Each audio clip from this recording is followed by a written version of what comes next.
Dah kan macam ni. Tapi macam tak ada something. Tak ada orang lagi. Tak. Okay ke? Tempat ramai yang buat program juga. Tak. Kenapa macam tak ada? Patutnya bukan diplock tadi yang description tu. Description.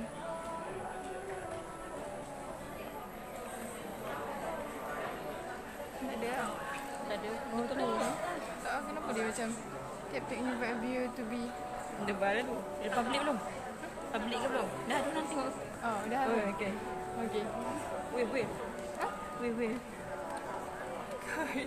Tak apa. Nak.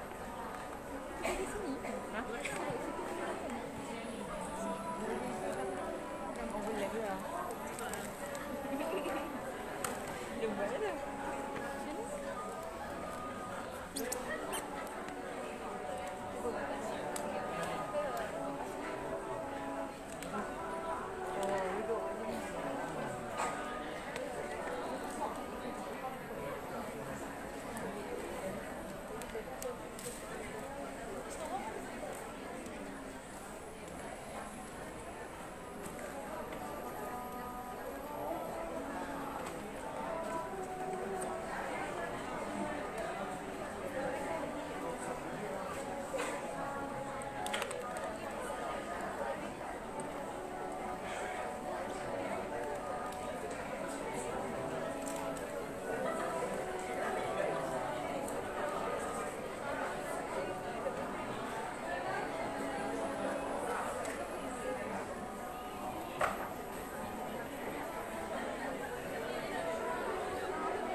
someone some reactors or that, and then they say no, it's just and then I mean it's a good thing. It's a really important topic actually, and I myself have some conflicting views with how Lama and all that. That's it. Yeah. I mean, I have my valid reasoning to back up my argument, so score. Brothers and sisters, ladies and gentlemen, the event will begin shortly, so I hope you can please remain on your seat. Please silence your phone, or we'll have here. I would remind you when the IP comes in later on, please make sure that you stand up to welcome the VIPs. Okay, thank you, and apologize for any inconveniences.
Asma'ul Husna, followed by ayat song.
You may now be seated.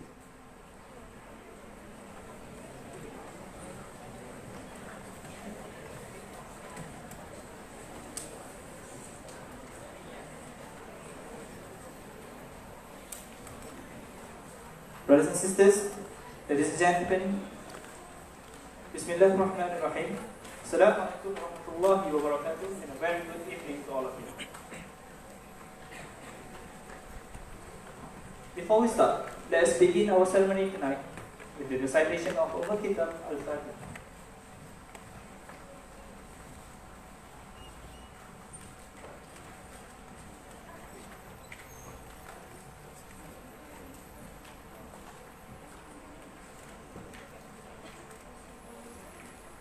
Brothers and sisters, ladies and gentlemen, in order to attain the blessings from Allah subhanahu wa ta'ala, I would like to call upon Brother Mohammad to recite the Quranic recitation from Surah An-Nisa, verse 19.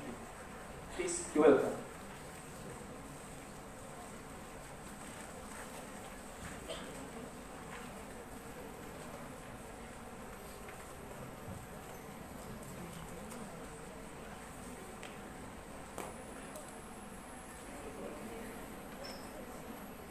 Assalamualaikum warahmatullahi wabarakatuh.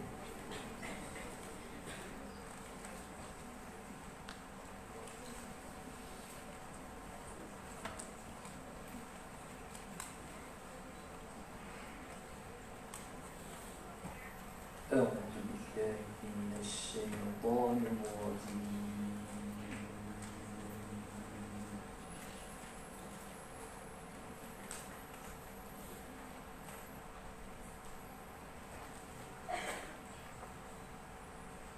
بسم الله الرحمن الرحيم.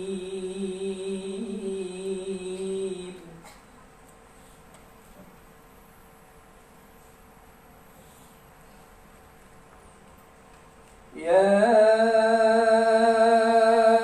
أيها الذين آمنوا لا يحل لكم أن ترثوا النساء كرها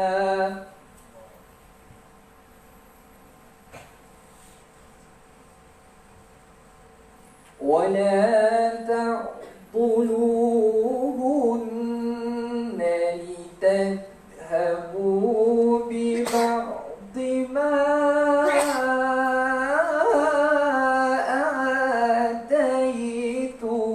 آتيتموهن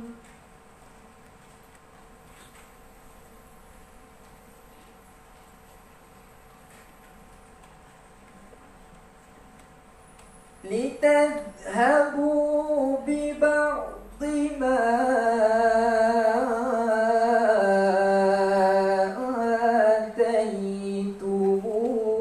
آتيتموهن إلا أن يأتين بفاحشة مبينة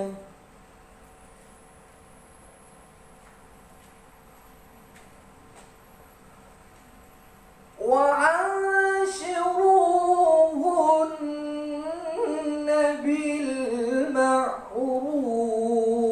بالمعروف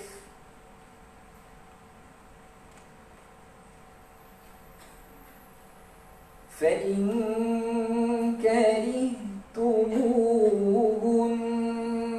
فعسى أن تكرهوا شيئا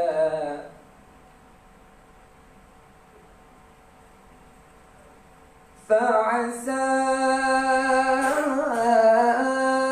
أن تكرهوا شيئا ويجعل الله فيه خيرا كثيرا.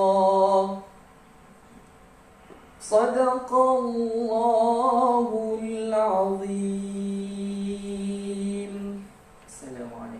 warahmatullahi wabarakatuh. Thank you, Brother Muhammad for the beautiful recitation. Brothers and sisters, ladies and gentlemen, welcome to Interfaith Dialogue 4.0. This program is organized by Quranic Youth Club and the Center for Community Engagement and Services, Center, in collaboration with Islamic Knowledge Student Society, ISRAK. And this will be our first IFD for this year. Alhamdulillah, praise to Allah, that today we are very fortunate to have our honorable panelists, VIPs and special guests from different faiths and beliefs to be here with us tonight. Besides, I would like to show our full gratitude to us, brothers and sisters, as our audience for tonight. Indeed, all of you are chosen to be here in the latest series of Interfaith Dialogue. Our dialogue for today will be entitled Does Religion Hold Women Back? So tonight, they will have a dialogue on the issue based on three religions, namely Islam, Buddhism, and Sikhism. The issue is chosen due to the changing roles of women in the modern setting. Therefore, it is essential to discuss in what manner religion and tradition is pertinent in safeguarding the well-being of a woman, especially from the encroachment of the modern values and the myth of feminism.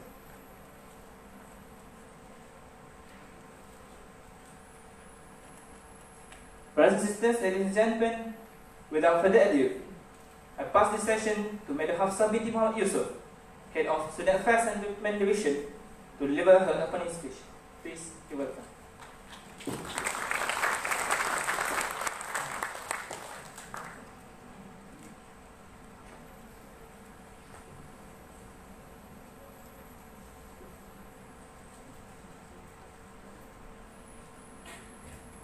Bismillahirrahmanirrahim. Alhamdulillahirabbil alamin wassalatu wassalamu ala asyrafil anbiya'i wal mursalin wa ala alihi wa ashabihi ajma'in. Our panelists tonight, Madam Lana Mohammad from Women Activists and Personal Growth Practitioner, Mr. Wong Choon from Buddhist Fellowship Malaysia, Dr. Charanjit Kaur from Department of Gender Studies, University of Tunku Abdul Rahman, and Dr. Surya Muhammad Nur, Head of the Department of Sunnah and Comparative Religion, IM, Dr. Hasmina Ibrahim, the advisor of the Quranic Youth Club, Fauzi Muda from Student Development Division, other officials, ladies and gentlemen, brothers and sisters, there's so many that I would like to read their names. Assalamualaikum warahmatullahi ta'ala, and very good evening. Okay, first of all, actually I'm representing director. Actually, director cannot come, and he requested the deputy director to represent him. But unfortunately, tonight there is another event which requires the deputy director to become the VVIP. So then later he asked me to represent him. So now I'm here representing both the director and the deputy director. Okay. First of all, I would like to welcome all the panelists, the participants, especially our guests from outside. Welcome to IM, the Garden of Knowledge and Virtue. And secondly, congratulate to the Quranic Youth Club for organizing this dialogue. And I believe this is the fourth series, right? The fourth series. And Alhamdulillah, I have attended a few series before. And I think it's a very good program. So we provide a platform for mutual discussions on any topic regarding religions and faith, and which promote peace and harmony in our multiracial and multi-religious country. And tonight's discussion, we have the title given to me is different, but you have reviewed the title. Does religion hold women back? So this is also related to the status of women in the changing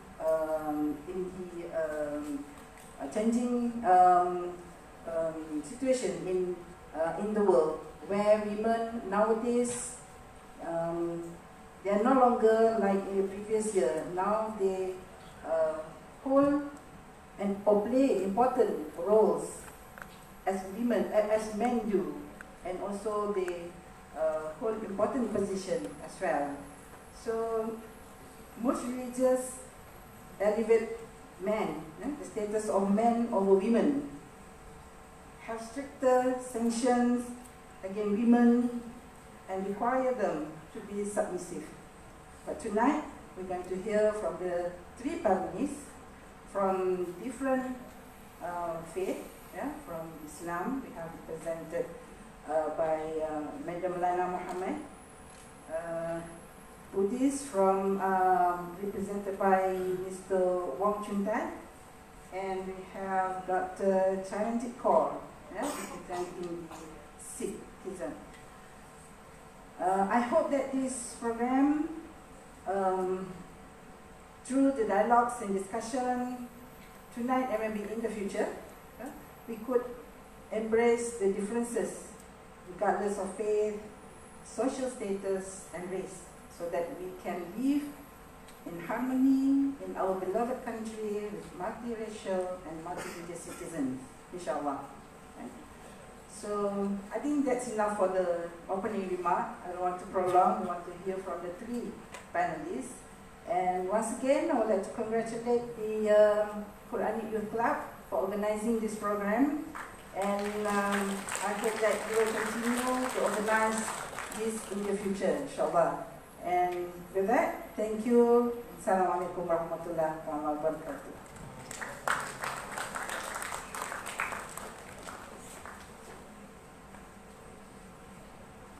Thank you, Madam Hafsa bin Yusuf, for the inspiring speech. Brothers and sisters, ladies and gentlemen, let us welcome our honorable speakers and moderators to the stage. And we'll now proceed with the Interfaith Dialogue sessions conducted by our sister, Sugara Denisha. Please be welcome.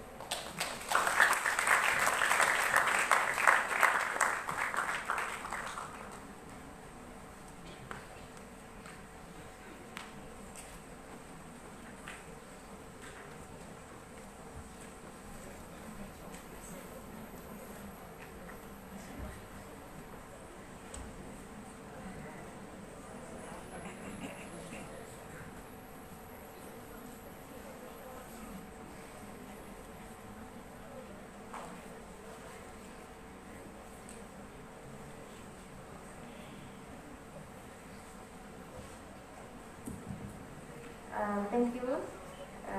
Bismillahirrahmanirrahim. Alhamdulillahirrahmanirrahim. Wassalatu wassalamu ala asyrafil anbiya'i wal mursalin wa ala alihi wa sahbihi ajma'in. Subhanaka la ilma lana illa ma 'allamtana innaka antal alimul hakim. Assalamualaikum warahmatullahi wabarakatuh. All of you, peace be upon you. Thank you, our Master Sarawini. So I would like to welcome again you guys to our Interfaith Dialogue 4.0, organized by Quranic Youth Club in collaboration with ISRAK. So actually, Quranic Youth Club have been conducting Interfaith Dialogue for 4 years, since 2016. So this time we bring a very significant topic which is related to women. As you can see, the title, Does Religion Hold Women Back? So, I would like to say thank you to all our VVIPs. It's very long for me to actually address, so maybe I can proceed. I'm Shrita Danisha. I will be your moderator for tonight. Okay, so I believe you guys will be very curious about our panelists tonight, because it's very short, right? So I will introduce you a bit about our speakers. So the first, our panelist is Sister Ananda Mohammad. She actually was born and raised in Australia, but she's from Palestine. She's from Palestine, Australia. And she lived in Malaysia 19 years with her 5 children. Okay, so she once served Muslim Women Association of South Australia as social worker, working with many locals and refugees from Iraq, Afghanistan, Somalia, and Bosnia. And in Malaysia, she continued as she once worked as head of the Women's Wing of Islamic Information and Services (IIS), managed by Sabah Islamic Media, and currently she works as personal growth practitioner. Okay, and then we have here next is Assistant Professor Dr. Charanjit Kaur, representing the Sikh. She received her Doctor of Philosophy in Ethnic Studies and currently serves as Assistant Professor at the Department of General Studies, Faculty of Creative Industries, University Tunku Abdul Rahman. Okay, and next, one and only man on stage here, we have Mr. Wong Choon, representing from the Buddhist. He is one of the prominent speakers actually in Interreligious Dialogue since 2010, and that's quite long actually. And now he serves as public relation in Bodhi Buddhist Fellowship Malaysia. So I would like to say welcome to our panelists. Thank you for having your time here, spend your time to join us. Okay, so before I start the forum, I will give some rules for this forum. We will have three rounds of forum and one last for the conclusion. For first round, for 5 minutes each panelist. Second and third for 7 minutes, and lastly the conclusion for 3 minutes. Okay? Okay. So actually I'm quite nervous. Very sorry, this is my first time. Okay, so we will start with our dialogue. We go back to the objectives of this forum tonight. We aim to know and answer some important questions involved in our society that does religion hold women back. And in the sense, to have clear understanding on the status and role of women from different religious perspectives. Because we have been overwhelmed by the fact that our women sometimes being discriminated, misunderstood and have lower status, whether in social role or in society or even in religion. Like in modern setting, this is how we see our women have been created. Is it? Do you agree with me? Do you feel that? Women, we have like, I don't know, like 70% women and 30% only brother. But I will say that thank you brother for coming, even it's not really related to you. But yeah, thank you. Okay, so my first question to all panelists is, how does your religion, like Islam, Sikh and Buddhist, perceive woman in terms of her position in general and her roles in religious institutions? Okay, so each panel you will have 5 minutes now. We will have Sister Lana first.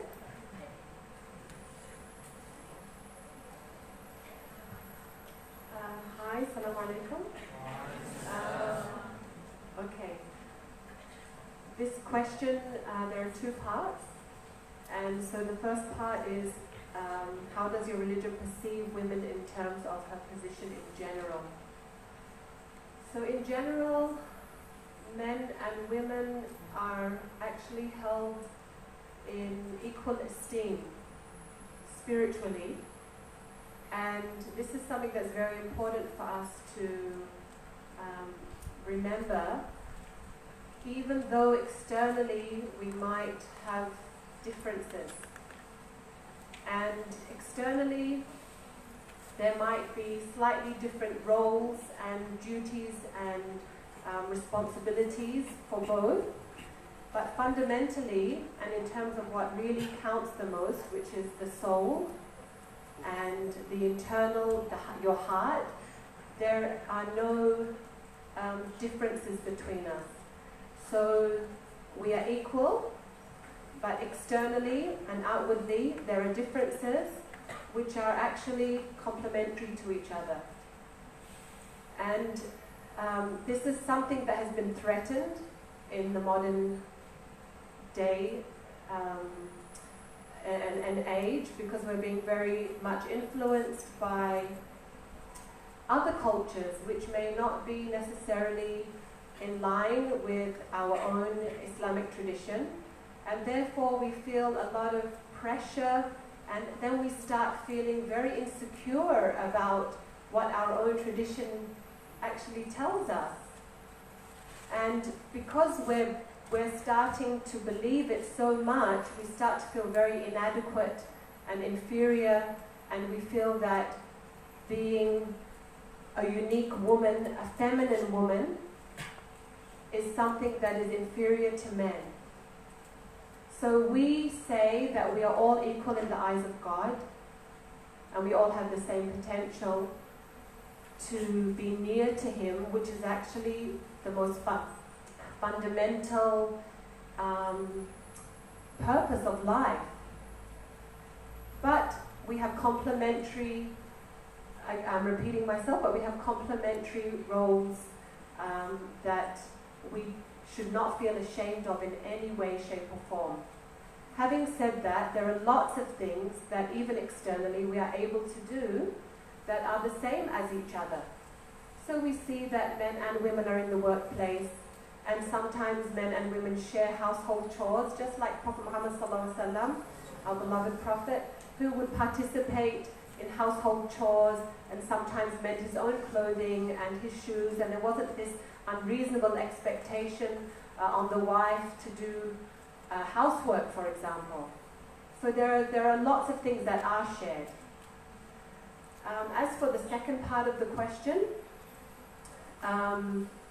in relation to the woman's role in religious institutions, this is another place where the external nature of the man and the woman is expressed. So for example, you will find that a woman is generally not the one who will lead prayers for what we call a jama'ah, or for a congregation in prayers. And again, why should we feel ashamed about that? If it depends again on what you're holding it up against. So for us, it's a matter of practicality. A woman can, for example, lead prayer for a group of other women, but for men, it wouldn't really make sense for her to be leading in front of, so she'd be in the front and then the men would be at the back.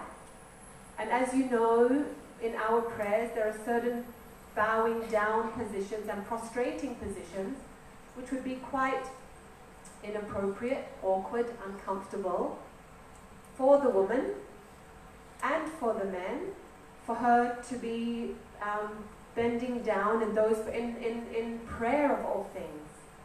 So these are just some practical aspects which, again, do not point to inferiority. These are just practical things, and men generally do take on some leadership roles in our tradition, which they have been assigned responsibility for by God. So we have to always remember that it was God who assigned these things. This is not something that came about from the man, or what men or the patriarchy have assigned. So I'll end there and pass on to our next panelist.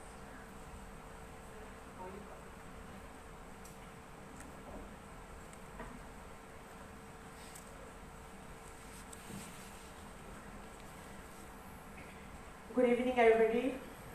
Thank you for the organizer for inviting me for this very wonderful topic.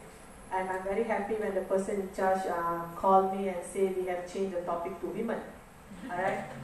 Then our moderator mentioned that 30% men in this particular audience is good, but I think it's better that if I have a 90% of men, because you should know what we are trying to mention. Alright? So yeah, I'm going to represent my religion, Sikhism, and I think most of you already know that Sikhism is actually based on our scripture called as Guru Granth Sahib. and it stated very clearly that women are equal to men. Not only in domestic domain, but in public domain with no restriction. Alright, so very clear 100% equality between two genders. Alright, and another important thing that I can discuss about this general question here is Sikhism is actually based on your soul. So your soul is actually genderless. Alright, so when your soul is genderless, man and woman is actually having a same rights, equal rights to actually cultivate your spirituality journey. Alright, so having said that, both have equal chances to achieve salvation, which is one of the main agenda why we believe human are being created. So there's no way that you put the women at home, alright, not allowing her to get time to meditate, alright. So both have an equal chance, equal rights. So that's a very basic information on Sikhism. And women can actually participate in all religious, social, secular activities. So now, this is a bit specific to only Sikhism. So you can see that there's no biological constraint. I agree with the first panelist that we should actually maintain your religion tradition and adjust your culture. So most of the time we can see that we adjust religion, we follow culture. So that's where we can see problem not only in Islam, in Sikhism and in any other religion. This is from our observation. So the first one, women can lead any jama'ah congregation. Alright, so I can become a priest, which we call as a grantee site. And the word grantee also is a genderless. Woman we call grantee, man we call grantee. So if I have a capability, I can lead the congregation in the Gurdwara. No constraint at all. Not because of my biological constraint, or not because of my age or my gender. Alright? Even child also can do. Okay? And secondly, I can read the scripture loudly to anyone in public domain. So there's a rights given to me as well. So I don't need to hide in the room to read. I can read that to anybody else in the public domain. And as well as I can also sing the hymns in the Gurdwara, in the public domain, public space, for everyone to listen to. And again, women are given a chance to become a decision maker. I can make a decision for myself, for my children, for my family, in fact for the society. So as you can see that our scripture has stated this very clearly. And if we understand the verses, if we don't manipulate the verses, I believe in people who follow these verses, I don't think we will have a problem that gender equality is still very far to achieve, especially in this industrial revolution 4.0. It's very strange that from beginning 15th century until today we are still talking about the same thing. Alright? I hope in next 20 years men will say that the religion holds women's back. Alright? So it's always one woman, woman, woman. Alright? So that's my hope in future that next time we can change the topic to the men.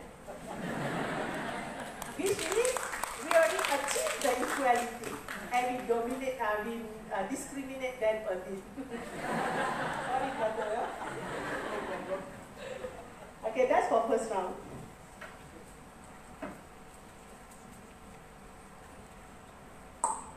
Very good evening, sisters and brothers of all human race. There are two statements here. Number one, I greet the sister first, then the brother. So sisters and brothers. And I don't say Muslim, Buddhist, Sikh. I say of all human race. Because if you follow the Abrahamic religion, we are all the children of Adam and Eve. There is no Malay, there is no Chinese, there is no Sikh. And I greet sisters first because this is a forum for sisters, and I totally agree with Dr. Charanjit that we need to have more men to understand women. Agreed, sisters? Tolong tepuk tangan sikit. Okay, please name me, before I even go to the Buddhist perspective of women, please name me a man that is not given birth by a woman. Can you ever? So, who is greater? Okay, so guys, know yourself. If not because of mother, you are not here. Okay, don't look down upon ladies. Now, come to Buddhist perspective. The Buddhist description about man and woman differs. Buddhist says in Buddhism, normally, this is normally but not absolute. Normally, in Buddhism, we will describe man as more analytical. And we describe women as they have more feeling. Women are sensitive to feelings. Anything went wrong, they can feel. But for guys, everything went wrong, at the end, they are the last one to feel. Agree? Okay. Especially with ladies. You know, you felt something wrong, you ask your boyfriend, they will never know unless you tell them verbally. So, ladies are very sensitive in their feeling. And because women or ladies are very sensitive in their feelings, they have this nature of compassionate. They have stronger compassion compared to men. Men are normally not as compassionate as women. This is the quality of sisters or ladies according to Buddhism. And that's why in one of the Buddhist Bodhisattva is someone who is striving towards full enlightenment. That means he is a serious practice Buddhist. He is not only practicing for himself, but he is also practicing for all fellow sentient beings. One of the very famous Bodhisattva in Buddhism is called Avalokitesvara. And Avalokitesvara in Mandarin is called Guan Yin. And normally she manifests as a woman. You can hardly see Avalokitesvara manifest herself as a man. She manifests herself as a woman. And actually in the Bodhisattva level, there is no difference between, there is no man, there is no woman. There is no man, there is no woman. But this Avalokitesvara Bodhisattva normally manifests as a woman because woman represents compassion. And woman feels. And because woman feels, women are more willing to help people, to help sentient beings. Okay, this is Buddhist perception of women. And we talk about the Buddhist circle. In the Buddhist community, there are 4 types of devotees: the bhikkhu, bhikkhuni, upasaka, and upasika. The bhikkhu are the male monk, and the bhikkhuni is the female monk. Normally, we use the term monk and nun, but lately there are some activists who say no, we don't use monk and nun. We use male monk and female monk, because when they say monk and nun, it sounds a little bit discriminative over the female. So they say no, we call male monk and female monk. This is something even to the Buddhist community. And many Buddhists, if you talk to them, they say, what is female monk? Okay, but the Buddhist term is called bhikkhu and bhikkhuni. Ni, the word ni means female. So it's male monk and female monk. And also male devotees and female devotees. I am a male devotee. It's not difficult to differentiate between a Buddhist monk and a Buddhist devotee because I have hair, so I am definitely devotee. Monk, they will have to shave their hair. Okay, the Buddhist community have this 4 portions: the male monk, the female monk, the male and female devotees. Okay, and normally when we talk about religious prayers, everyone can perform, but normally if let's say in the prayer ceremony, normally it's led by the we call them the monastic. The bhikkhu and the bhikkhuni, we call them the monastic. Normally it's led by the monastic. Traditionally is led by monk, if they are monk and nun. Okay, but if let's say there is no monk, it's okay for nun to be. This is in the Buddhist tradition. Okay, and then why? Just because this is tradition. But then whether is there any equality or not, I'll come back to it later in the later session.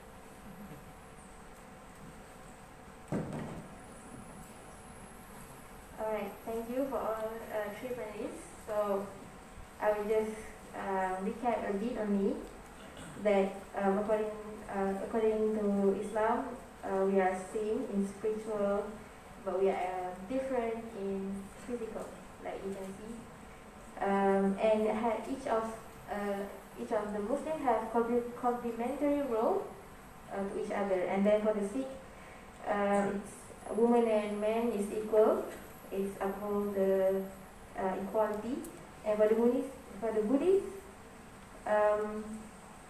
woman, I can say that woman is seems to be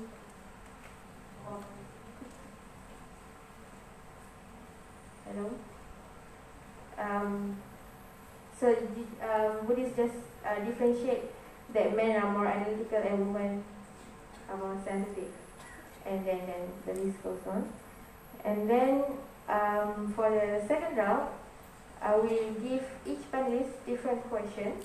So for the first question to the Muslim, Sister Lana. So it has been interpreted that religion discriminates women.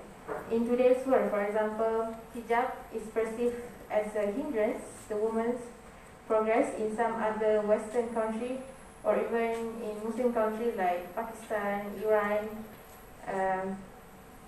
And as a repercussion, we found that some Muslim women try to challenge against such a perception to the extent that we found there are women in hijab involving herself in extreme sport such as wrestling, international beauty pageant, and etc. So what is your opinion on this development? I have 7 minutes. Okay. There's been a lot of there have been lots of issues surrounding the headscarf or hijab, and this has been going on actually for many years, and I feel that now it's become much better because of social media. There are lots of women who are dressed with hijab on and still very fashionable and very stylish, and so it doesn't actually stop them from being normal in a sense. So a lot of women are not feeling like it's suffocating them or suppressing them or making them take a back seat or have to hide behind things, you know. So even though that's the case, yes, there's still some discrimination, and yes, some women maybe do feel some pressure. And in relation to things like extreme sports and beauty pageants, I mean, a lot of this really does depend on the intention of the person. So is that woman participating in an extreme sport? I mean, you gave the example of wrestling. Just to prove something? I mean, is she just trying to prove it? I mean, doesn't really matter what the issue is. Everyone needs to check with their intention. So if you're doing it just to prove something, then that wouldn't really make sense.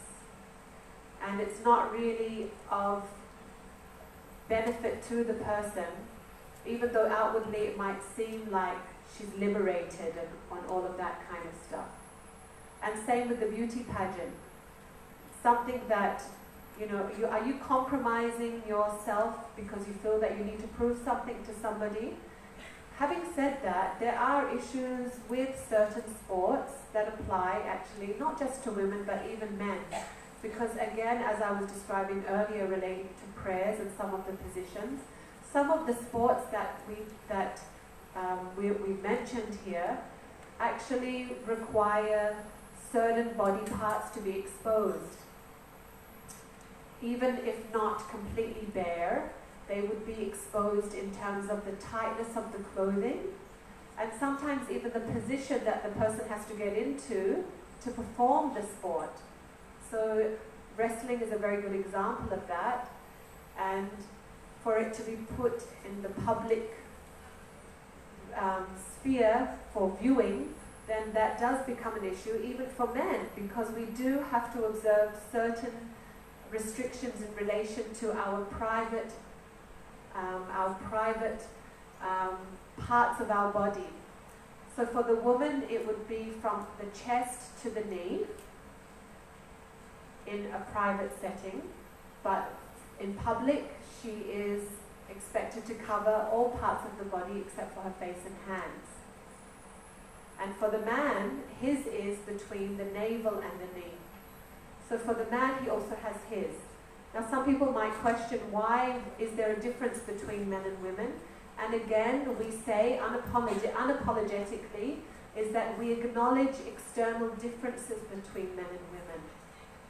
We acknowledge that, generally speaking, men are more externally referenced. Women are more internally referenced.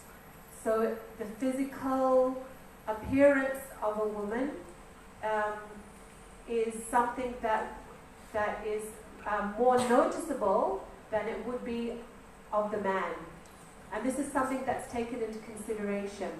Having said that, the headscarf and covering or dressing modestly is something that actually has a lot of deep meaning to it. So even if you are participating in the public sphere, you're actually, your value, because of this external referencing that I was talking about, your value is not emphasized on your external appearance. And so that's why, with even things like beauty pageants, the idea is generally, and even for men, not to have such an over-expression of your external appearance. And so for women, there is this culture that's developed where more emphasis is put on her value internally, not what she looks like, or how nice her hair is or not today, or how attractive or not attractive her body is. So it actually takes away a lot of that judgment that tends to come along with overemphasis on the body, and there is a private space for that, where there's a bit more freedom there.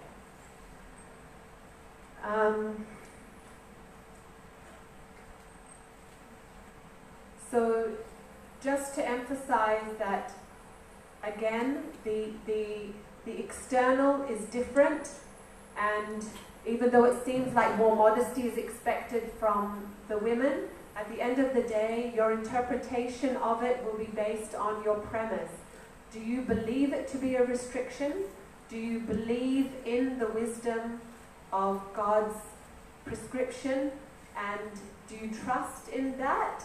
Or do you feel that the pressure from other cultures that are not of our own, do you feel that they are superior? Do we feel that we have to comply with the norms and expectations of other cultures? And this is something that I think is part of our ongoing journey and struggle on a daily basis. Thank you. Okay, thank you, Sister Lana. I'm really interested when you say that it depends on the intention of a person. So does it mean when you cover yourself, like being hijab, it means that you are being holding back?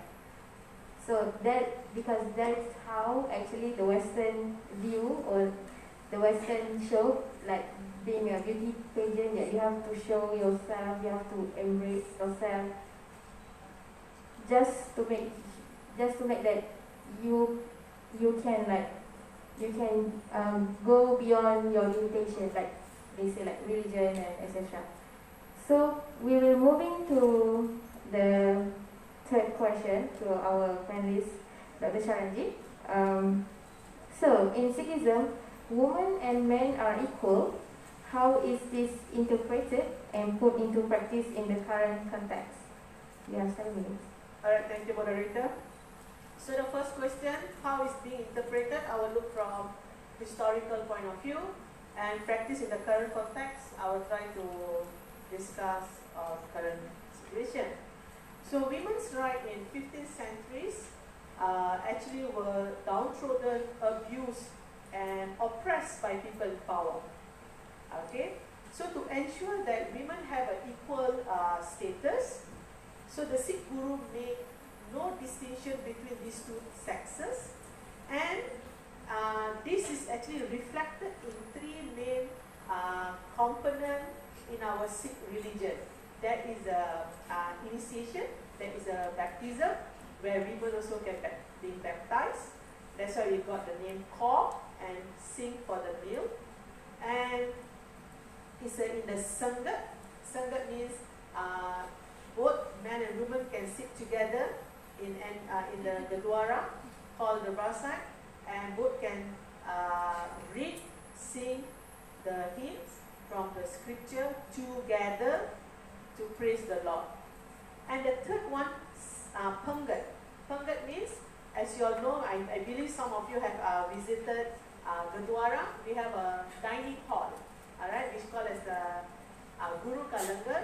All can sit together irrespective of your background, your gender, your caste, your religion, that's all not matter.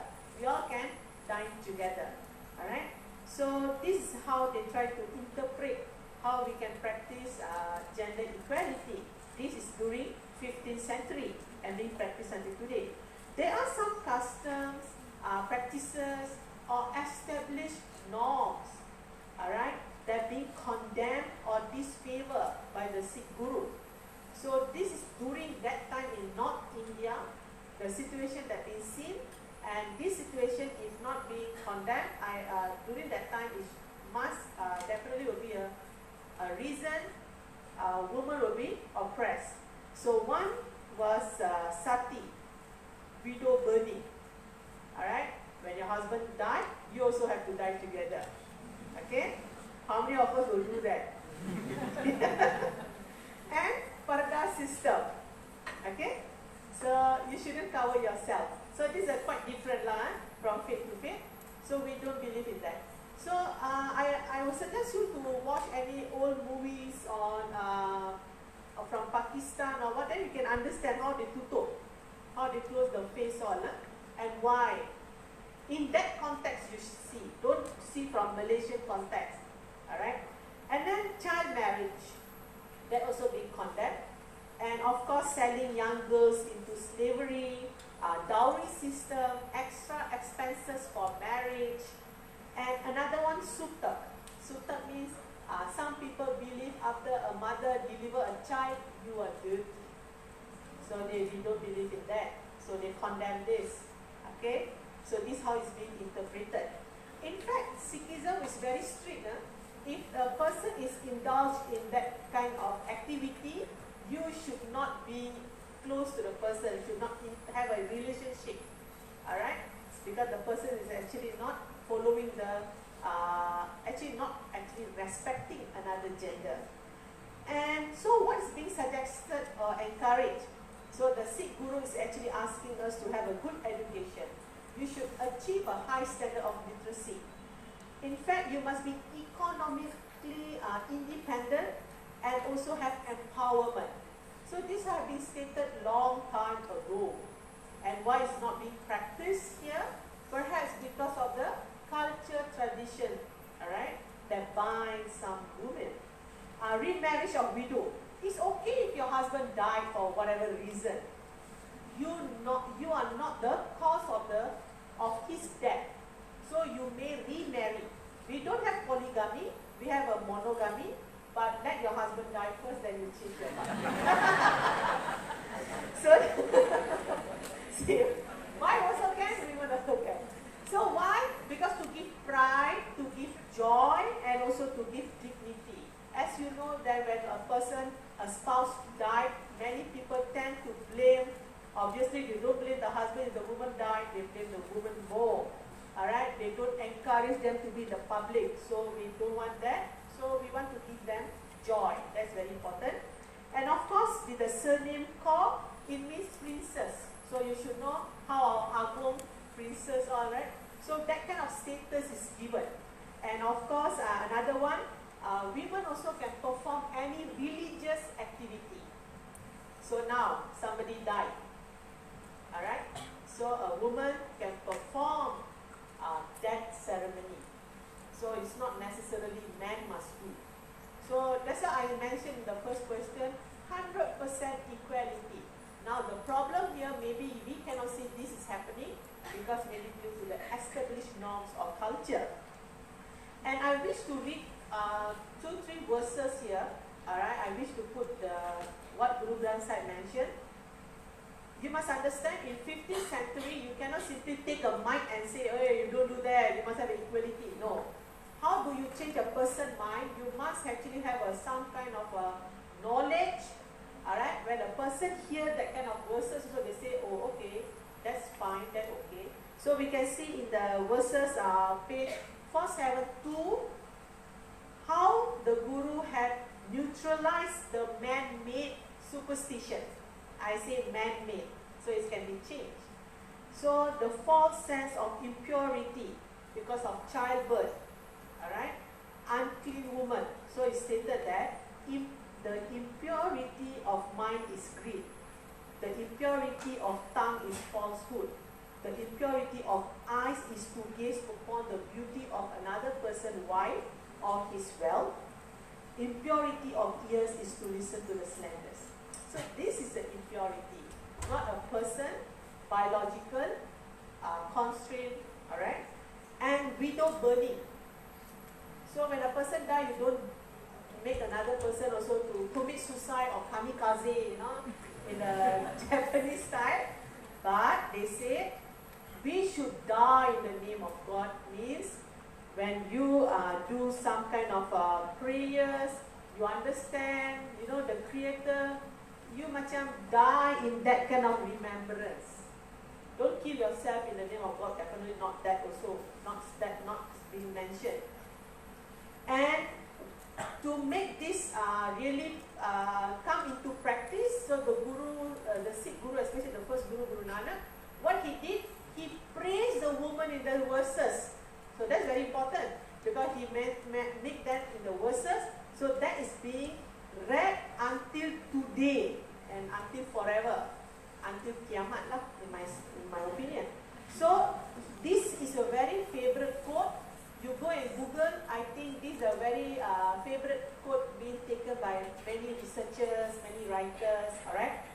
From the woman is our birth, in the woman womb we are shaped, to the woman we are engaged, to the woman we are wedded.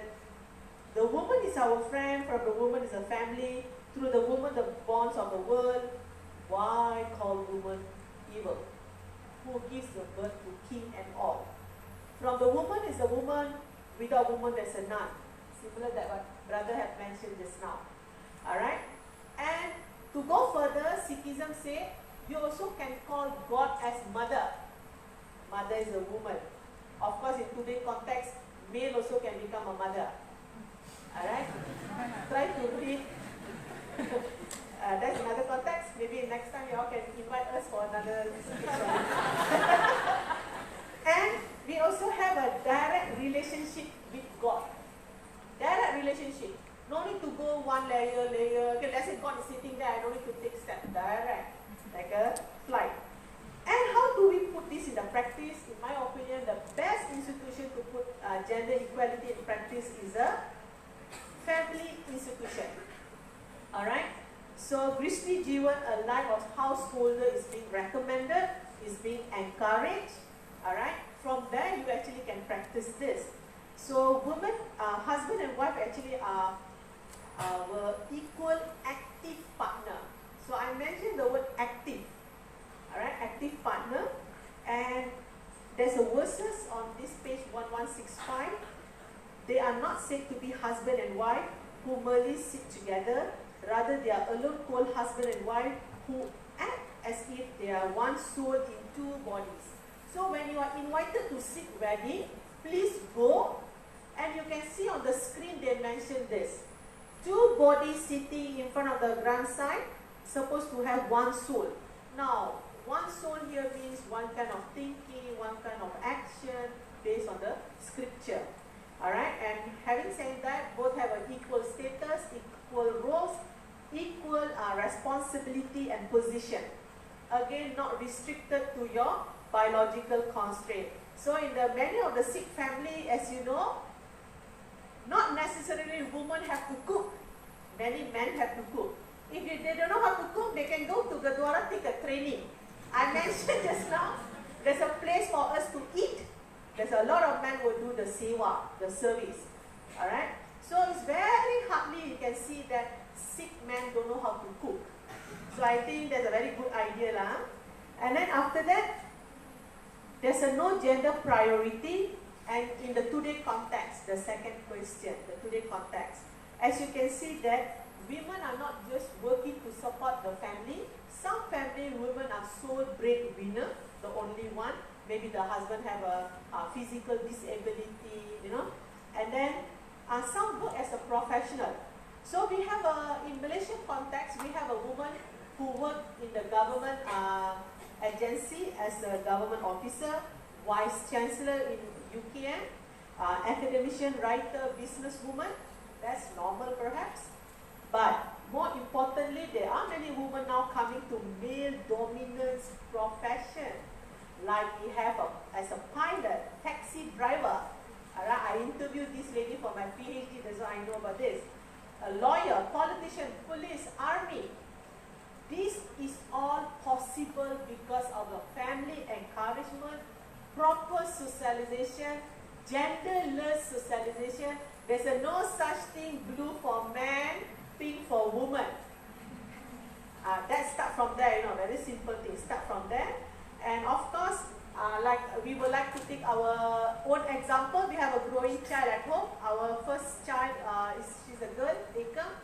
From beginning, she said, I want to become a police woman, okay? Not police woman, police officer. And love to play football, alright? So we don't tell her about any gender stereotyping. No, that's for boys. No, we never say that until today. In fact, we encourage her. What we do, we instill some good moral values. You should have integrity. You should not be lying. You should be hardworking. That's what we do. So, my dear audience, in future or in current, for the adults audience, if you have your son who wanted to become a chef or fashion designer, what is we see that as a so-called work done or dominated by women in domestic area, alright, or the latest profession like a ballet dancer, early childhood teacher, we should encourage. Never say, no, this is for female. Don't do that. The more we restrict them, I don't think so we are going to achieve any equality. Alright? I think that's all for second round. Thank you. Thank you, Dr. Charanjit. Okay, wow. That's very interesting point of view about the gender at home in Sikhism. And I'm very interested when you say that family is like the first school for you, for the Sikh, to educate their children. Okay, so I think we should proceed for the next question. Mr. Wong, are you ready? Yes. You have been bombarded. Also, Buddhism aspires for spiritual fulfillment through one's personal endeavor. In such context, can women be part of the religious institution? Could you elaborate on her roles and responsibilities? Thank you. Thank you. Just now, Dr. Charanjit mentioned that perhaps men can wear pink. So next time I come in pink. Tell you a joke. Just now, before entering here, I got to sit here 3 hours. So I make sure I go to the washroom before I come in. And when I enter the washroom, for a while I hesitated. I thought I went into the washroom. I went to the wrong washroom because the male washroom, the floor tile was orangey pinky in color. Normally the male washroom is blue or green, but this male washroom was orangey pinky. I was saying, oh my gosh, did I enter the wrong washroom? Then after I've done my business, I come out, I see, oh correct, male one. So sometimes color is misleading. I like the idea that we don't restrict and limit the color to the gender. I like this idea. Okay, talking about religious institution. Speak a bit on what I left over in the round one, the formation of the female Sangha. Initially, when the Buddha started this monastic, the Sangha, he started from the male. And then after 2 or 3 years, no, after some years, I don't remember exactly the number of years, because the Buddha, his name was Siddhartha Gautama. He was a prince. The second year after he gained enlightenment, he went back to his hometown. Then he started to preach to his father, his stepmother, because the mother passed away.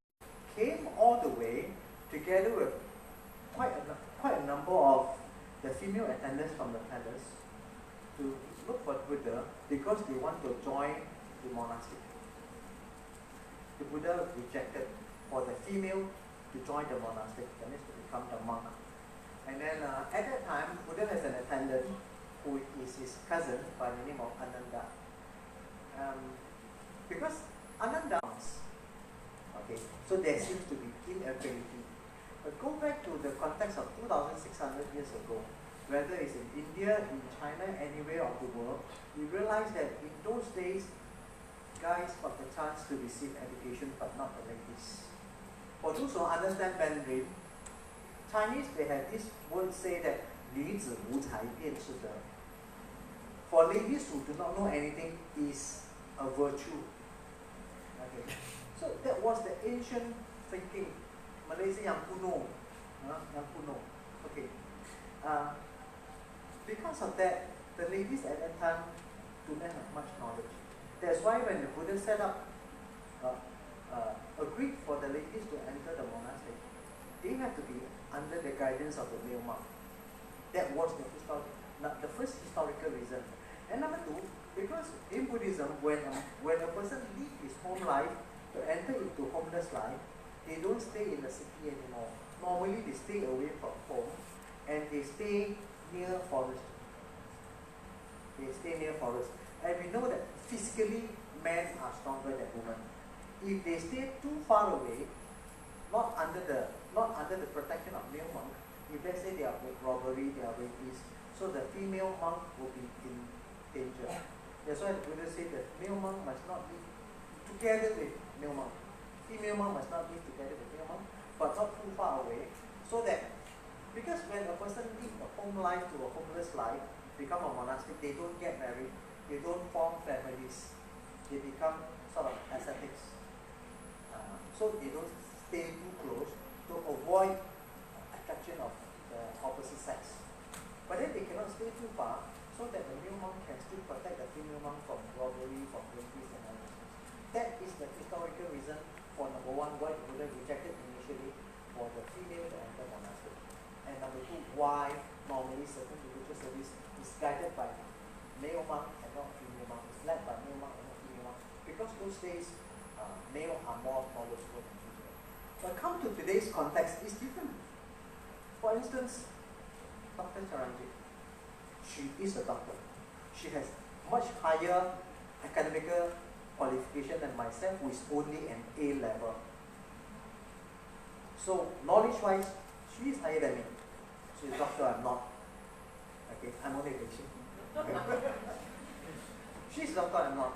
So in today's context, we cannot say that male are more educated than female. If let's say this hall can represent the number of students in IIUM, if this is the correct portion, I do not know whether it's this. That means in IIUM, you have 70% of female students and only 30% of male students. Is this the correct percentage? More or less, right? So, who do we have more in the higher education, in the tertiary education?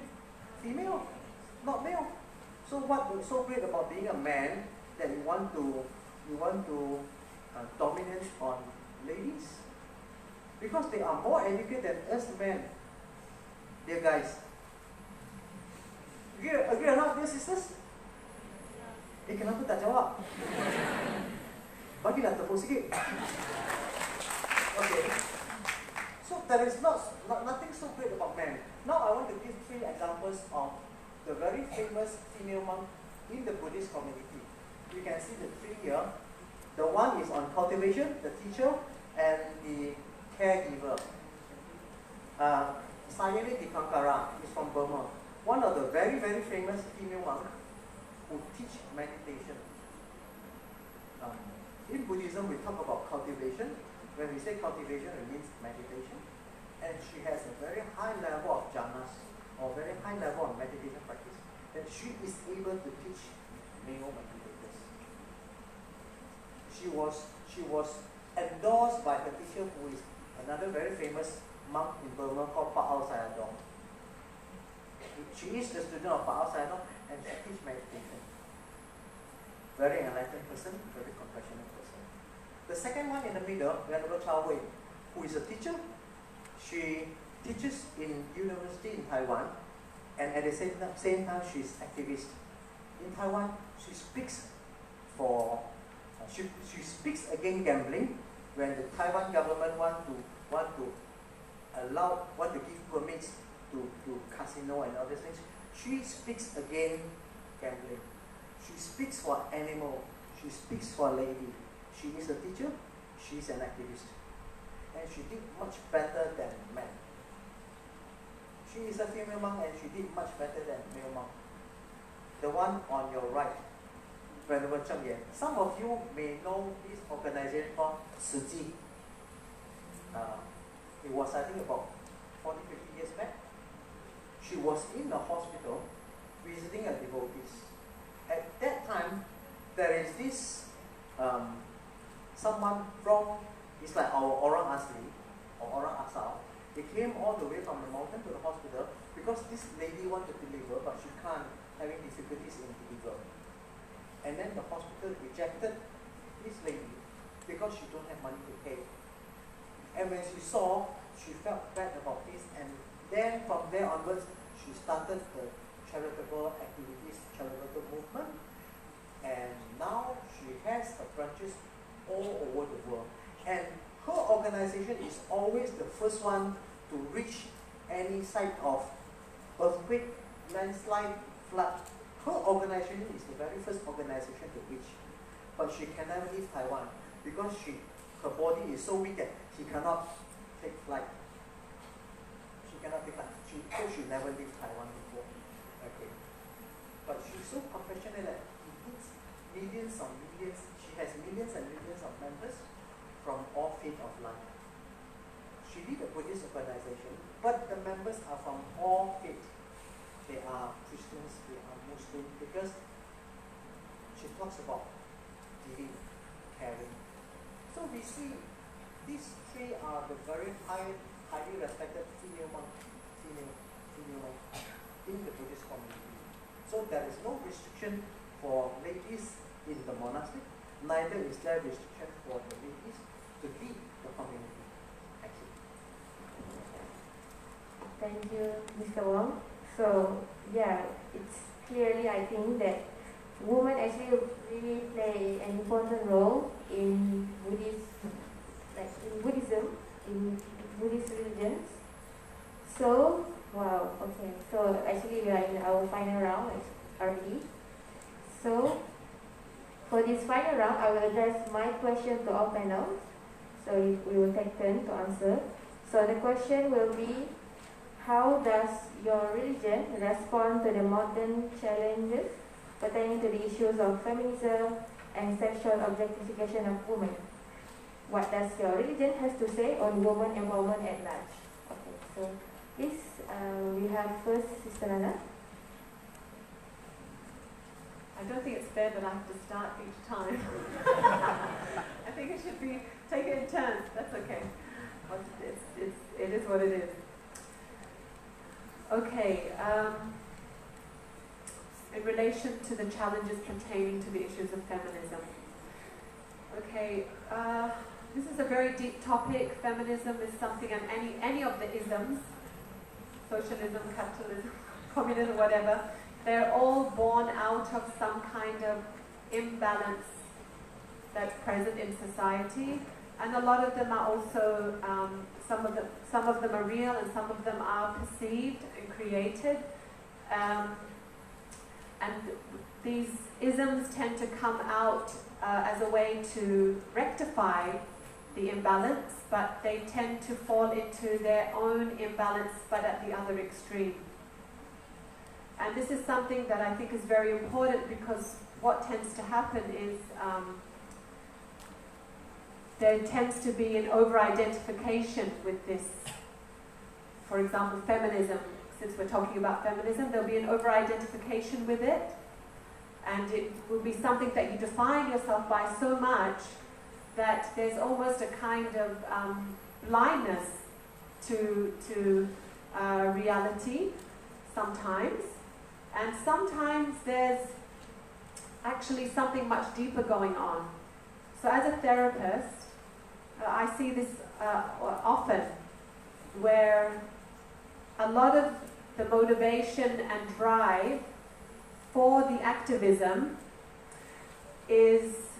it actually comes from a place of deep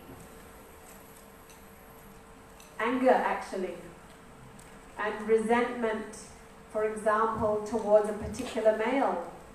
From, in this case, let's say, for example, a woman, maybe her father was very unjust. There was a lot of injustice towards the mother and to the family, and so these kinds of things actually create a lot of anger deep down, and they tend to drive these causes. Having said that, they actually do a great deal of very, very important work, because you will see that there are a lot of injustices in places where there shouldn't be. For example, in Malaysia, in the court system, the way that women are handled in the courts, for example, and the way things are dragged on, these are things that, sometimes women need support and they need people to be backing them up. And this is where the women who are doing this kind of work do really amazing work. So I don't want to put down the work that they do. I just feel that we have to question and be very clear whether it's coming from a place of sincerity and a place of peace inside, and not one of anger or resentment and frustration towards males. Because this energetically actually not really going to serve your cause in the long run. So you might get some immediate results, but in terms of creating deeper levels of change, I don't think that that's the way. Another thing about feminism, which I feel has really, I think has been an issue for maybe more traditional people, is this idea that women, there is this belief that women are inferior. And I think that we have to really reclaim this, this truth that we are not inferior in any way at all. There's absolutely no inferiority whatsoever. And if we were to break examples down, what about, for example, the fact that a woman is the one that gives birth to a child? That's such an honorable thing, and such a privilege. Just because the man doesn't do it, does that mean that he's inferior to a woman? So we have to be very careful and just in a very objective and very calm way, really look at things and really look for the truth in these things.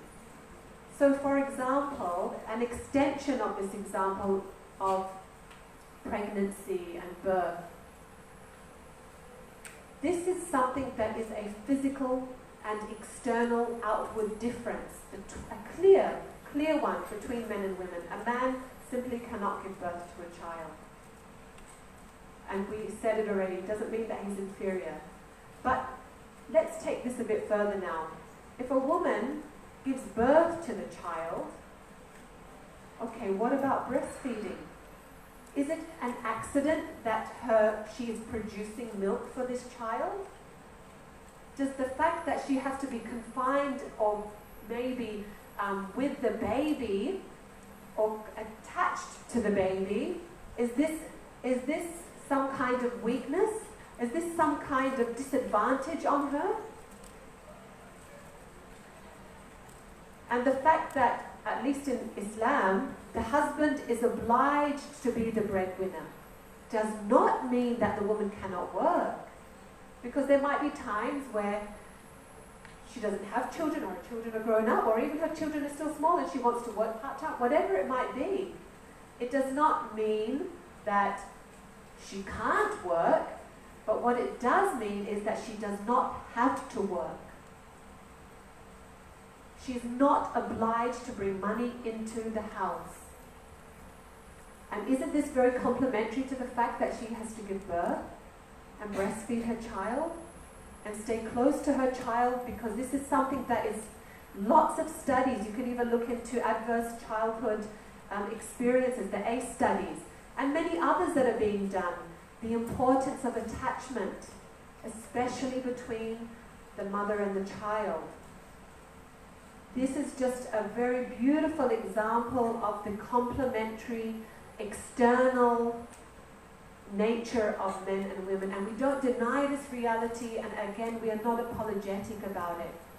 So it does not mean that I have to be exactly like a man to be something or to be somebody important or great. It is enough for me. I think that since God has sort of come out of the equation over the past few decades, it's as if now man has become the benchmark of what is good and great, and we have to become like a man to be something. For us, God has always been our benchmark, and our value is in direct relation to Him, not a man.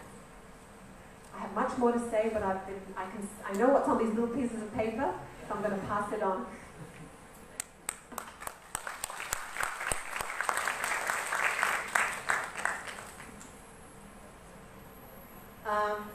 All right. So there's a two question here. So I do not want to take for granted that everybody understand what does issue pertaining to feminism. All right. I wish to explain 1-2 words here. It's about right to work, vote, right to work, equal pay. All right. Equal gender pay gap. You can have an education, all right, equal rights in marriage, to have a maternity leave. Now, that's quite common, we all know. It also about legal abortion. You have correct access for legal abortion if you don't wish to carry a child, all right. So this is what feminists are fighting for, and protect women and girls from any sexual harassment, rape, and domestic violence. So this is about issue pertaining to feminism. And sexual objectification means we treat a person for your sexual desires, or you treat a person as an object like this, and you don't give any human value to the person.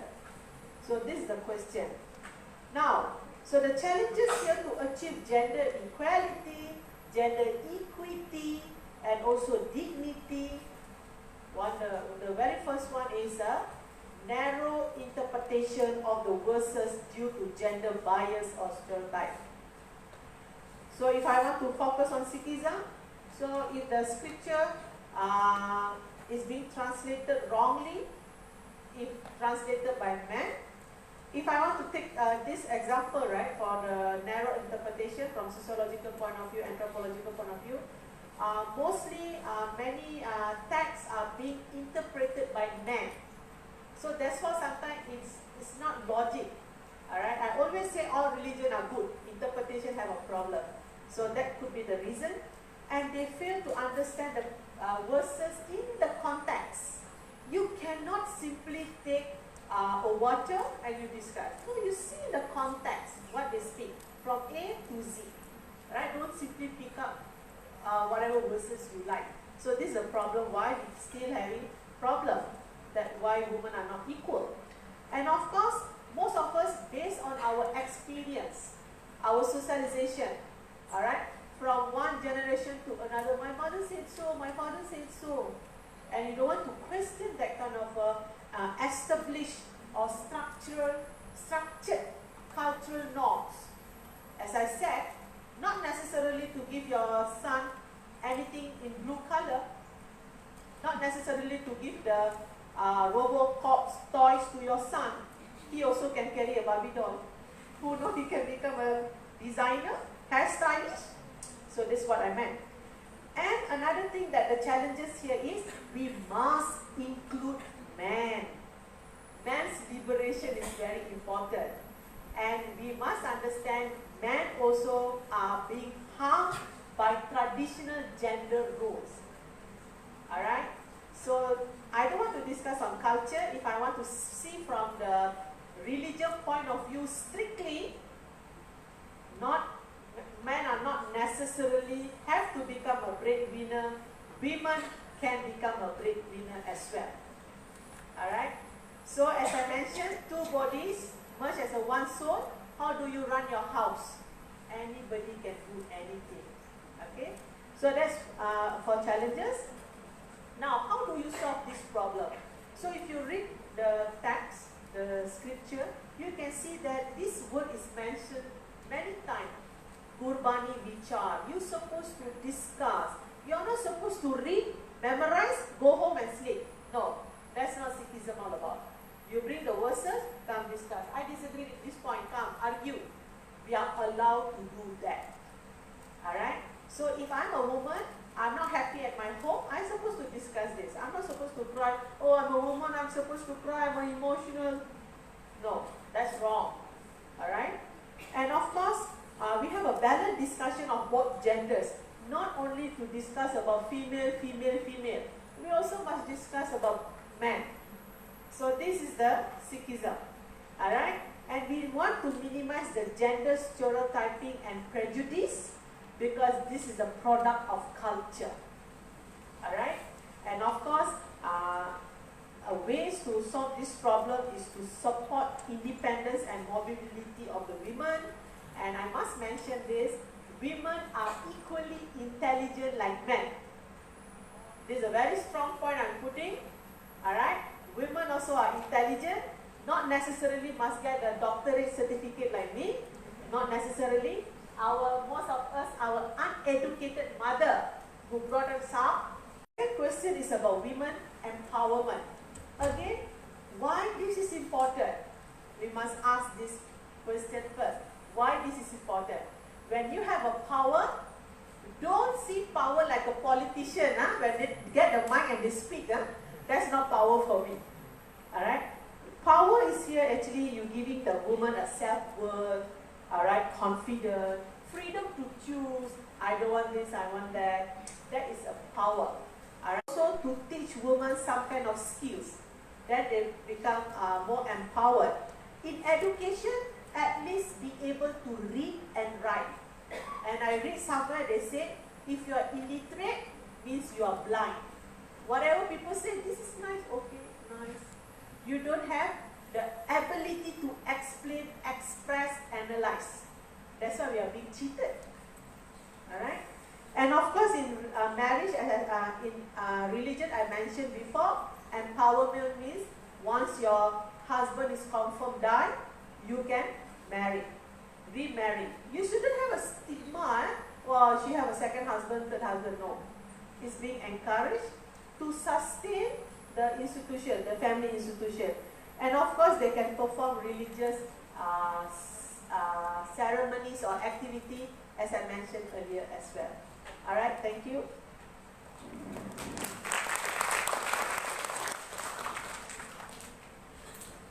Since Dr. Charanjit Kaur has spoken on feminism and this one, he saved my job. Thank you. I am going to touch on the woman empowerment from the Buddhist perspective. In Buddhism, when we talk about human being has two parts, the body and the mind. Or in Pali terms, in the Buddhist term, it's called Rupa and Nama. Rupa is the body, Nama is the mind. for your information, in Buddhism, we don't have such thing called soul. In Buddhism, we don't have a belief in such thing called soul. Only body and mind. Now, I'm going to touch a little bit more on the mind. The mind, there are 4 parts. Number 1, the feeling. Number 2, the perception. Number 3, the volition or the mental formation. And number 4, consciousness. Sorry, some error in the slide. Number 4, consciousness. So there are 4 parts of the mind: the feeling, perception, volition, and consciousness. Okay. This is the same for both men and women. Both men and women have body and mind, and both men and women have the same 4 parts of the mind, which is the feeling, the perception, the volition, and the consciousness. Now, in the beginning of this dialogue, I was mentioning that women are more sensitive to feelings. This is the first part, feeling. And men are more analytical, that's the second part, perception. Women are stronger in feeling, men are stronger in perception. Generally speaking, not absolutely. Okay, generally speaking, because there are men who feels more and there are women who is more analytical. But generally, women are more feels more and men are more analytical. But anyway, men and women have these 4 parts of feeling, perception, volition, and consciousness. Now, I'm going to focus more on the first 3, feeling, perception, and volition. These 3 is neutral. It could be positive, it could be negative. If let's say the feeling we put into the negative part, it becomes attachment, it becomes greed. For the perception, go to the negative part, it becomes the wrong understanding of phenomena, wrong interpretation of phenomena. For the volition, you go to the negative part, it becomes ego. You feel that you are more superior than other people. But when you move these 3 to the positive part, feelings, it becomes compassion.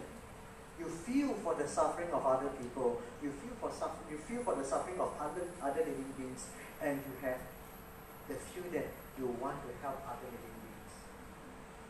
For perception, when you move to the positive part, it becomes the correct understanding of the phenomena. You see things as they really are. In Buddhism, it's called Yatha Buddha Dasana. That means you see things as they really are. You don't see things wrongly and having wrong perception, wrong understanding, wrong interpretation. In Buddhism, this is very important because as the outcome, it becomes the right understanding, which is one of the very important teaching of the Buddha, right understanding. It comes from the perception. The third one, the volition or mental formation. When we move to the positive part, it becomes the aspiration to do good for all sentient beings. Number 1, it becomes the aspiration to cultivate and to upgrade our own self. Personally, this volition, it becomes the aspiration to purify, to upgrade, to perfect our own self. And for all sentient beings, it becomes the aspiration to help all sentient beings who are suffering, whether it's a Muslim, is a Sikh, is a Buddhist, is a Christian, or it could be atheism. The aspiration to help without boundary. Okay. So this feeling, perception, and volition, if moved to the negative, it becomes bad. If it moves to the positive, it becomes good. All men and women, all male and female, has the same 3 types of quality. It's equal. Internally in the mind is totally equal. It's totally equal.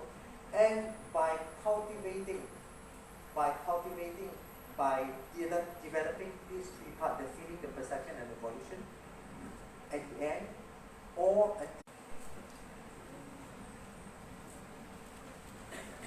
Okay, basically coming back to the topic of tonight's program, does religion hold women back?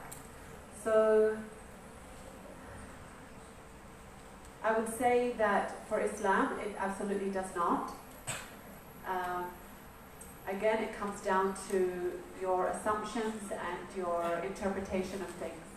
So if you think that staying at home to look after your kids is something that's holding you back, if you think that having to wear the headscarf is something that holds you back, then that's something that is a belief of your own. And I don't think that it's something that's intrinsic to Islam, which is the truth.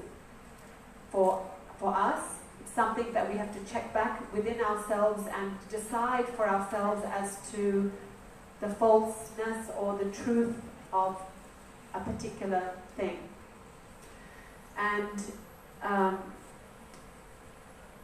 what I wanted to say is that there are so many things that we have the freedom to do, even though the perceptions of the masses are otherwise.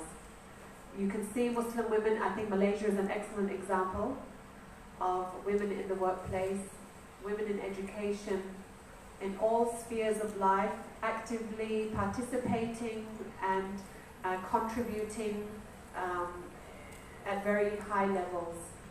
At the end of the day, this is an individual journey, and it does come back very much, so we've got the external aspect, and then again back to the internal aspect, and this is something that I want to read out a verse from the Quran, from Surah Al-Ahzab, verse 35. Indeed, the Muslim men and Muslim women, the believing men and the believing women, the obedient men and obedient women, the truthful men and truthful women, the patient men and patient women, the humble men and humble women, the charitable men and charitable women, the fasting men and fasting women, the men who guard their private parts and the women who do so, and the men who remember Allah often and the women who do so. For them, Allah has prepared forgiveness and a great reward.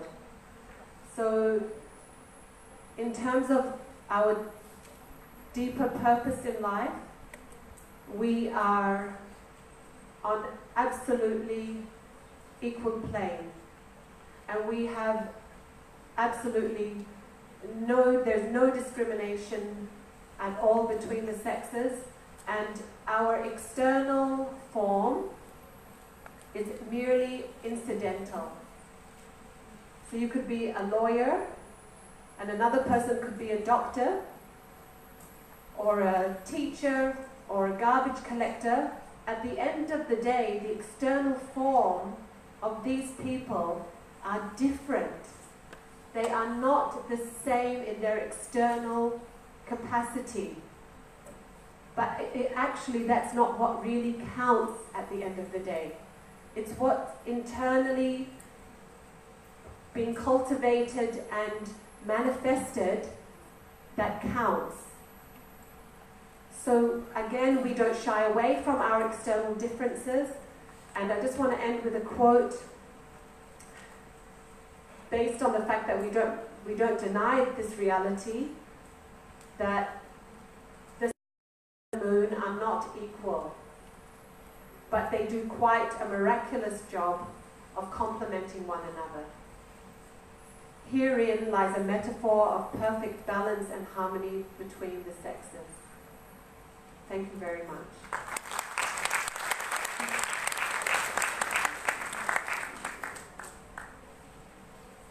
As for the conclusion, I think the three panelists both gender are interrelated, interdependent. They have a relationship, and there's a quote here: "Man is born of woman, and women are born of man's seed." So both need each other, all right. And I always see that hospital institution is the best example if I want to give on ethnic relation, my field. But just now I was sitting here, I was thinking that that's good for gender as well. Doctors, nurses never discriminate based on your gender. You sakit, they will take you in. They never say, wow, this is for female, this is for male. Alright, very basic thing. I think this institution understand very well.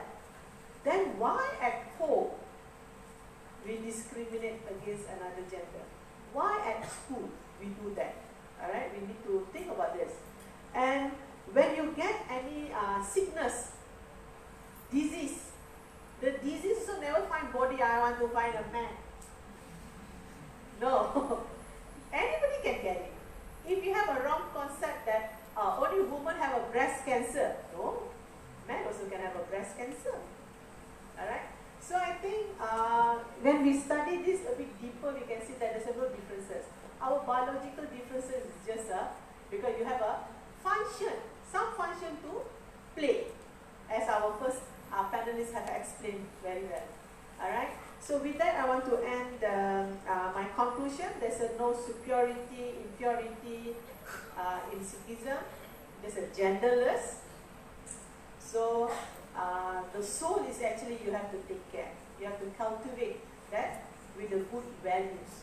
With that, we hope as a Sikh, we can ultimately achieve our aim, why we are being created, why we are born into this world. Thank you.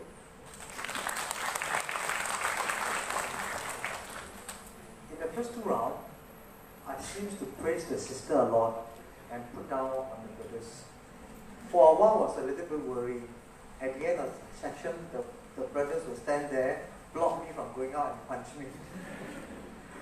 When we talk about women's issue, actually we are talking about gender equality. We are talking about gender equality. Gender inequality, discrimination, it could be anywhere. And the source of gender equality comes from the mind. Just now I was explaining about the mind quality, the feeling part, the perception part, the volition part. It's the volition of the mind that creates discrimination. Because when the volition moves to the negative, it becomes ego. When there is ego, ego can exist in anyone. It can exist in the male, it can exist in the female. When we use ego in gender, then we have gender discrimination. Watch out on the ego. This is the source of good and bad, of good and evil. And I wish to extend a little bit. Today we are talking about gender equality. There are so many areas also we need to look into when we have discrimination. Racial discrimination, religious discrimination, animal discrimination. We have all these discrimination. And human race are those who do this. You can't see animals have discrimination. Cats don't have discrimination. Only human has. With the human mind that is not well trained, not cultivated, we let ego overtake ourselves, then all the discrimination started. When discrimination started, our world will never have peace. Peace only comes in when we use the volition mind properly. We have aspiration for the welfare and benefit of all sexual beings, of all human beings. Then that is equality. So equality we don't go outside to look for equality. We come into our mind to look for equality. That is the message that I want to put across. Thank you. Thank you so much to our three panelists. So now, the most awaited moment, I think, for the question and answer session. So, you can line up to the microphone we provided in the middle. We might take only 3 questions. Just you can line up to ask a question. Please state your name and where you come from, and where are your questions addressed to.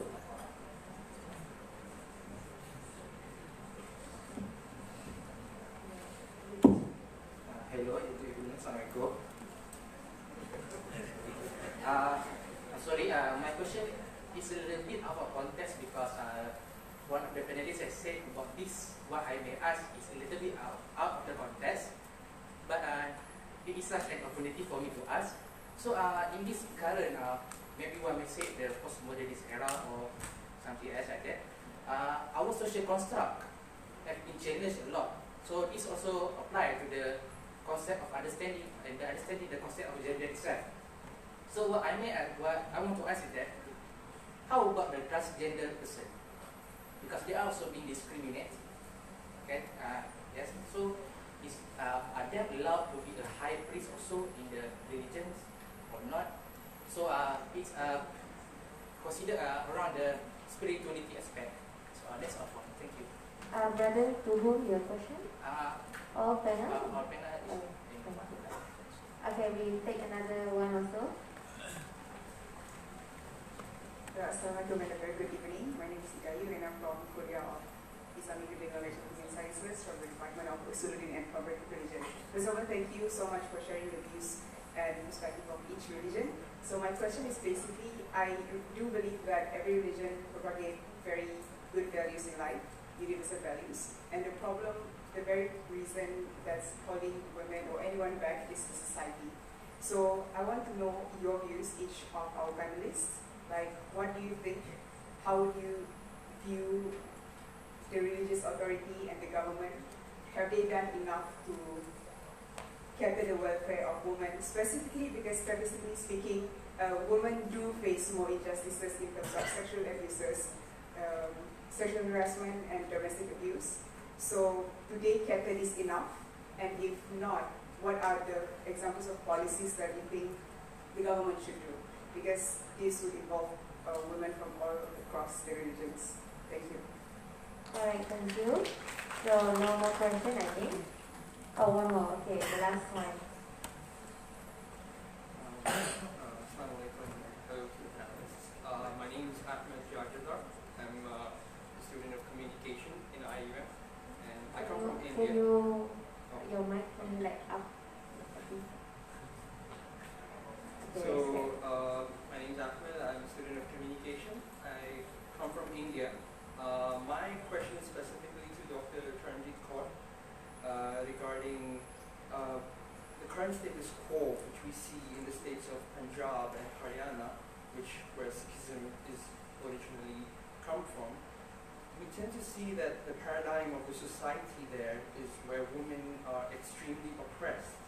So, is it due to the misinterpretation of the scriptures or the culture which has been created in where patriarchal norms are promoted?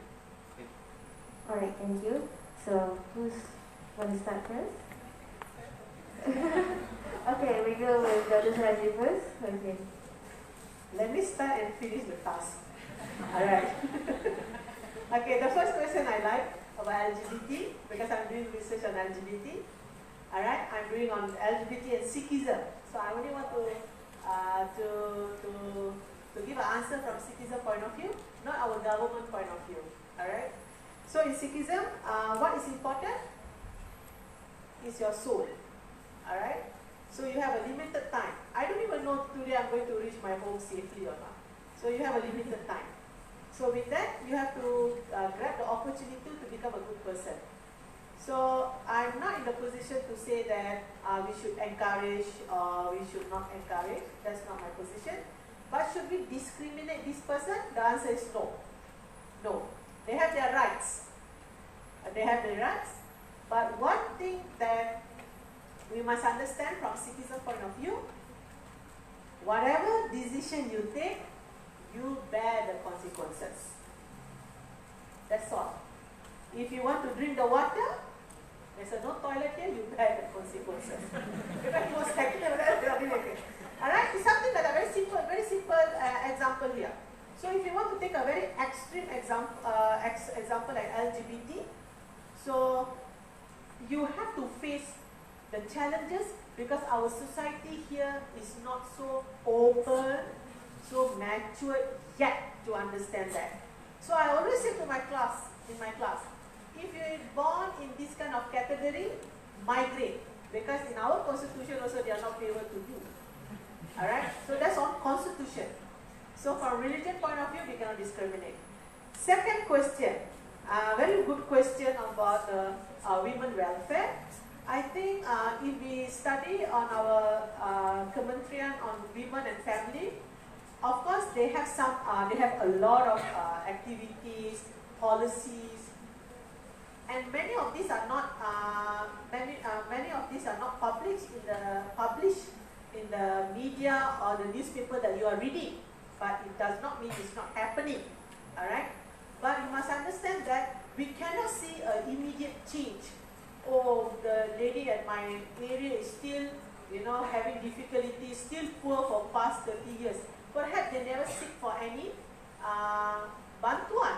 Alright, you must know this kind of thing. And as a good resident, as a good neighbor, you should help. I think now in the media, people are trying to help each other. You have a knowledge, you help those who don't have the knowledge. Alright? So in my point of view, our common sense is good, doing well.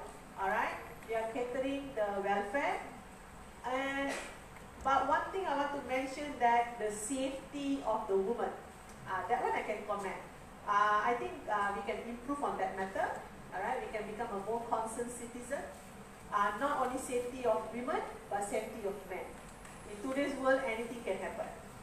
Alright? And the third question, very direct to Punjab, where this religion was born. A good question as well. Luckily, I know about Punjab. My husband from there. Alright? So, of course, in those who do not know about this state, alright, it's a northern India. And over here, you can see many cases against women. Alright? Some of the, until today, they have sati, burning the widow, kill the baby girl. Alright? This kind of thing is still happening. So, in my point of view, it's not about the religion. Maybe the religion is misunderstood, misinterpreted. Another way of looking at this is actually maybe there's they love culture more, the patriarchal culture more, the judge, this kind of things. And for them to become macho, you need to control the woman. So I think this, as our brother has said, is about ego. In fact, the Sikh religion was saying that there's a 5 vices or hantu in your body. One of like a greed, attachment, lust, and another one also is ego. So it's very difficult to explain to that kind of society where majority agrees that this is good to practice. So I think they have a long time to get gender equality. But I've been there. I have seen women become doctors, nurses, professionals. Maybe some area, villages, kampung, having such problems. Alright. So far, for Malaysian Sikh, Malaysian Punjabi Sikh, very rare I heard this kind of story as happened to Haryana, Punjab. Thank you. Okay, so Mr. Lana or Mr. Wong? Okay, Mr. Wong. So we let Sister Lana do the final conclusion. Okay, talking about transgender, this is a good question. Because nowadays, today we are talking about women. And women is an issue of gender equality. When you put transgender in, when you put LGBT in, it is also an issue of gender equality. If there should be equality among men and women, why shouldn't be equality among men, women, and the LGBT? We are all human race. We are all human beings. When I look at LGBT, I would like to look at it from a medical point of view. Are they born like that mentally? Or it is the after cultivation, the after environment effect? It could be both. But if you are born like that, besides transgender, we talk about LGBT. Transgender is only the T. If they are born so, why do we not allow them to choose their partner? This is number one, when we talk about LGBT. Perhaps, maybe you could find some teachings in the scriptures that forbids. But in Buddhism, there is no forbiddance for LGBT. There is no forbiddance. But there is some restriction. Because when the Buddha set up the monastics, the the monk community, the male monk community and the female monk community, so that there is no attraction of opposite sex in between. The monks stay one side, the male monks stay one side, the female monks stay another place. But if let's say there is a gay who wants to enter monastic, can they stay with the male monk? The handsome male monk will have fatal attraction for the gay. But they also cannot stay with the female monk. The female monk will feel very uncomfortable. Suddenly one guy stay with them. Likewise for the lesbian. That is technical issue for the monastic to accept them in. Likewise for bi and transgender. Okay. So normally the monastic don't accept that means the community of monks and male monks and female monks do not accept LGBT into the monastic. They can stay to be lay people. But of late, I came to know that, if I'm not mistaken, in Thailand, there is one monk who has accepted a gay. I don't remember whether is he a gay or is a transgender to enter the monastic. How he does it? Because he belongs to the forest monk, the forest tradition. The forest tradition, they don't stay many people together. They go to the forest, they do their meditation, they do their cultivation. So they don't stay with many people. So there is no source of attraction. So there is this precedent that the LGBT group was accepted to the monastic. This is the question for transgender. Okay. The second question on religious authority and whether government done enough. You just look into our government, our ministry, and our religious authority.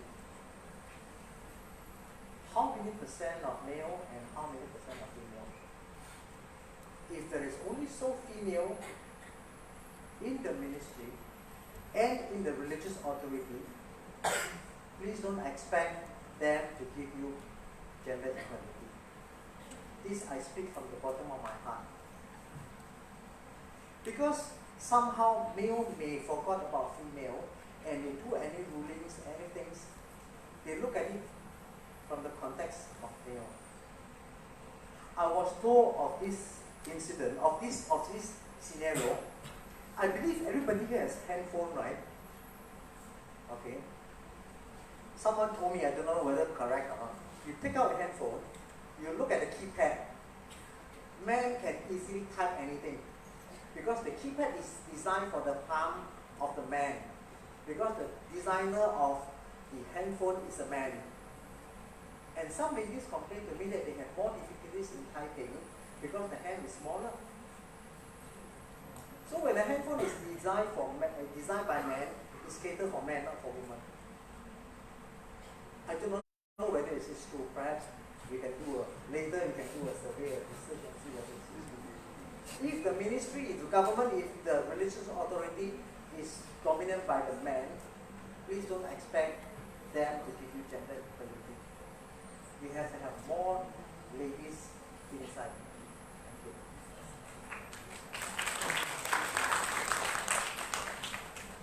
Okay, regarding the transgender issue, this is clearly a very sensitive and controversial topic. And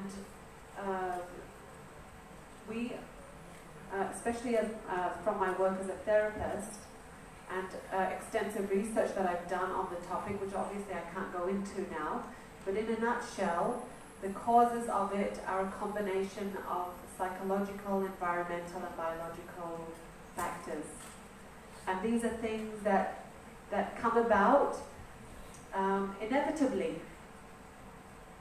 So we do have restrictions in the religion in terms of actual active relationships between, for example, two men or two women. So there are restrictions. But to merely have those inclinations and feelings, that might be something that somebody cannot help, is something that might be beyond their control. So we don't discriminate and we do not treat them badly. This is very, very important. But I'm not sure if the brother asked something about them holding religious positions. Is that what it was?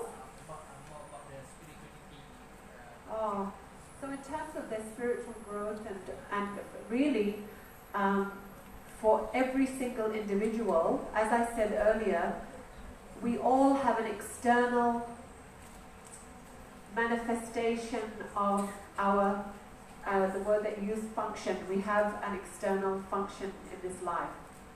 And we each have our own set of challenges and life circumstances. It's very, very, very unique for every single person. And we just have to live through and work through whatever that may be as our means, as our vehicle to find and mirror God, to mirror His beautiful divine attributes. And that can be through our blessings and our challenges. So for one person it might look like a transgender issue. For another person it might look like it could be a very wealthy person who's abusing his wealth. It could be endless possibilities. So your spiritual growth is very, very much something that is created through these external opportunities, actually, no matter how it presents itself. And along the course of this is the healing. There's healing that takes place. So there might have been some kind of trauma or whatever that inclines the ego to certain things. And this may be even between people of the opposite sex. Adultery, for example. So these are things that we have to be extremely mindful of, and even when we do fall, that these are opportunities for us to always see and witness God, to witness His divine attributes. And as in I think we saw in the beginning of the program, the 99 names of God were recited. So these are the main ones, and we believe that the more polished the heart is, and the more the lower ego is set aside, that the heart is more pure to reflect and mirror these divine attributes and this light of God. And the more we're able to do that, the more virtuous and balanced and beautiful we are. So that's my answer to the first question. And for the second one, it's actually quite similar. I don't feel like enough is really being done for men. I also don't feel like enough is being done for children, for example. I don't feel like enough is being done for refugees. So there's a lot that's not being taken care of properly. And this is something that is actually a fundamental responsibility of people, of course, in the government and that kind of thing. But it's very important to look back to the root cause. So what is the root cause of injustice and oppression and tyranny and corruption and all of these unethical things? What is the root cause? It's the ego. It's the inability, it's the heart. It's just so dirty that we can't reflect these divine attributes and be such beautiful human beings.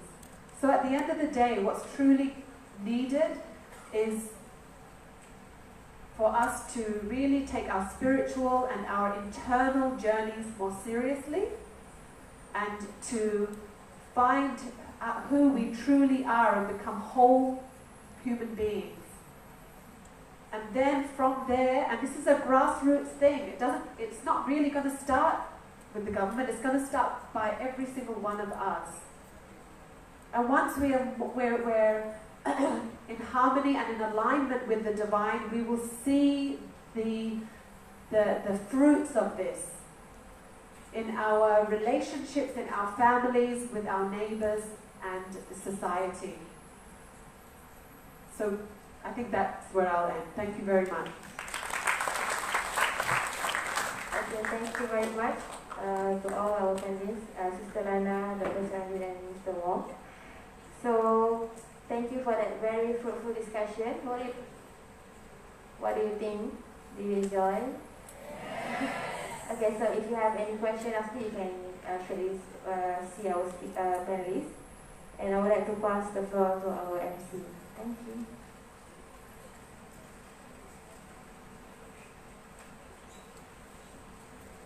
Right, we almost reached the end of our event for tonight.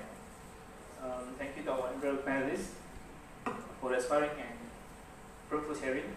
Thank you, Sister Khairat, for conducting the dialogue session. I hope everyone learned and gained much knowledge and experiences from different regions, perspectives. Okay. For all panelists, please remain at the stage for we have appreciation ceremony shortly. Okay.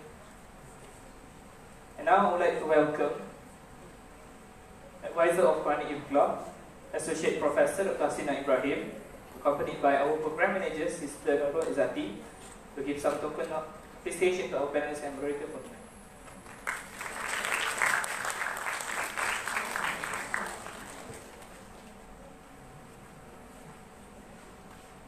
Firstly, let's welcome Sister Lana Mohammad, our Muslim panelist.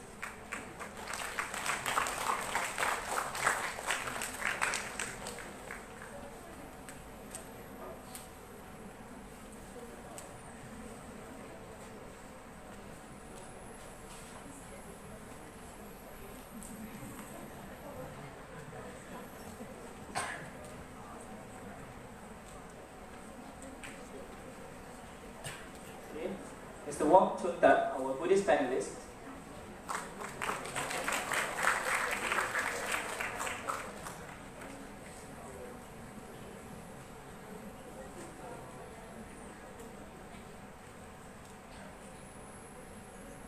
Dr. Charanjit Kaur, our Sikh panelist.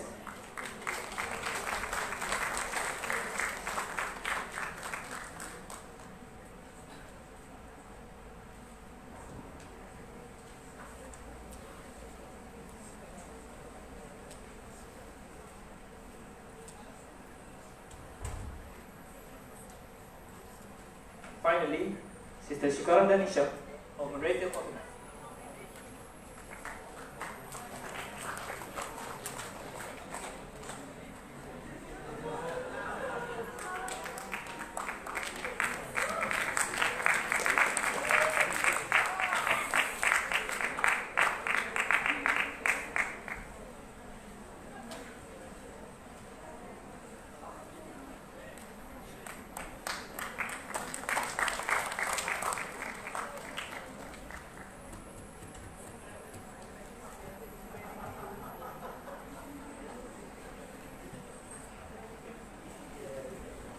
We have reached the end of our session. On behalf of the organizing committee, we would like to take this opportunity to express our highest gratitude to our special panelists, VIPs, and to the audience for coming tonight. We apologize and express our regrets for any shortcomings throughout the session. So now we'll have a short photography session, and I hope brothers and sisters, please move to the center of the hall. Okay?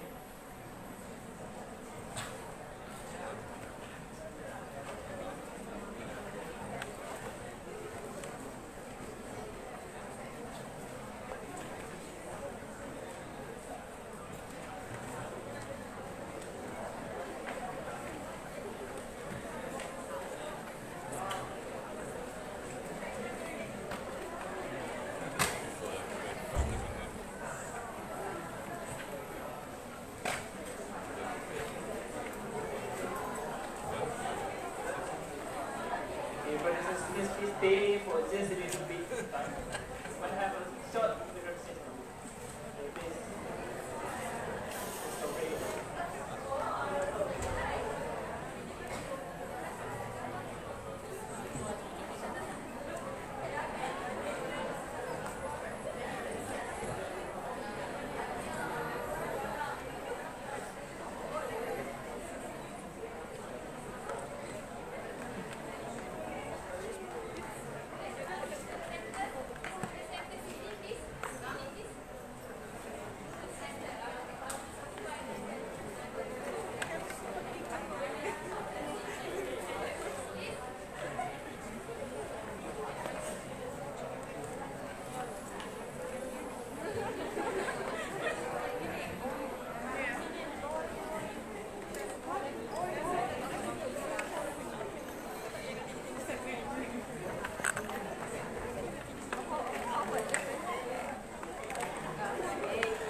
move to the center quickly, please. I hope you can give your cooperation, please.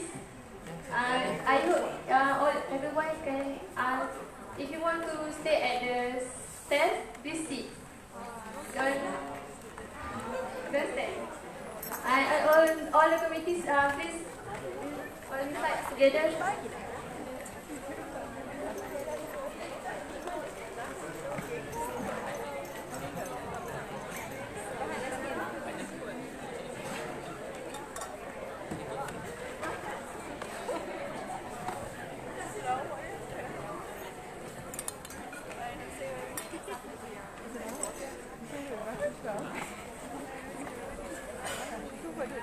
Okay.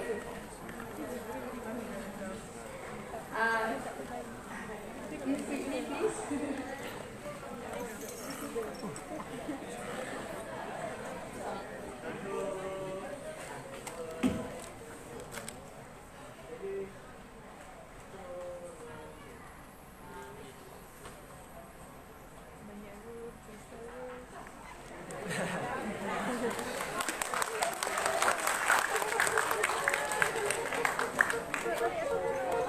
We'd like to invite our VIPs to have some questions, running by our members. And our session will start.